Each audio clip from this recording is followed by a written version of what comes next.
Here's a question for you. Is your biggest concern for rapidly rising gas prices that your family can no longer go to the mall every day? If the answer is yes, it sounds like you won't be cutting back on your grocery bill anytime soon. Hi, I'm Joe Ward of Boxer Shorts Media, and I want to redirect the focus on rising gas prices to the folks at risk of empty bank accounts and empty gas tanks, not the folks who are able to be out and about every day of the week for leisure. I certainly don't begrudge anyone for doing well, and I certainly understand the impact on business. But I just want to make sure the experts know who's the most affected by rising gas prices eating away at already challenged family budgets. Ian Nathanson of Saltwire did a good report today that shared insights from folks considered to have some level of related expertise on the matter. His report opens with the Dean of the Shannon School of Business at CBU talking about people he believes will now rethink their trips and vacation plans. But the Dean is quoted further suggesting people don't need to go to the mall every day or go out every day, and that they should use mass transit more.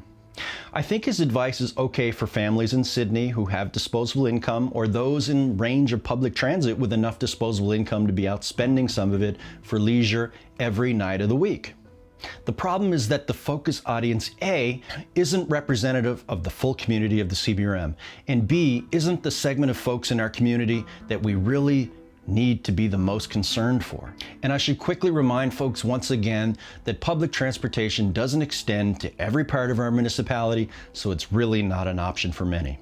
For a time when I was young, my family car was out of commission without any other option, so my dad walked a gravel road to get to the highway and hitched a ride until he got to work.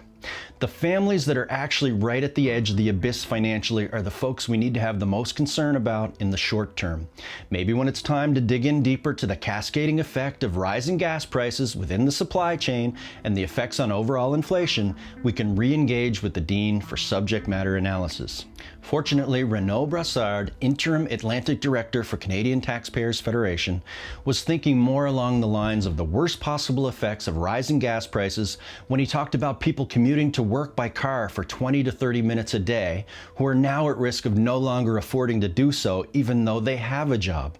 Folks, please don't get caught up in the gala mentality. It's fun to be suited up and sparkly, but pay a little more attention to the problems that Dave Seiler is tackling, trying to save a full generation of youth who are at risk from the more than 30% of families with children here under the poverty line and the full gamut of problems that creates.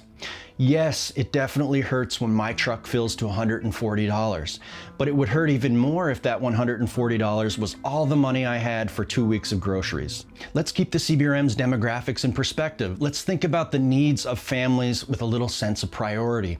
Let's worry a little less about families who can afford to go shopping at the mall every night of the week.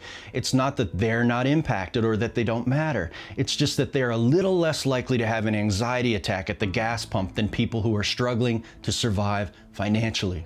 For more videos, please subscribe to Boxer Shorts Media via your choice of YouTube or Facebook, and remember to share your ideas in the comments below. Please hang up and try again.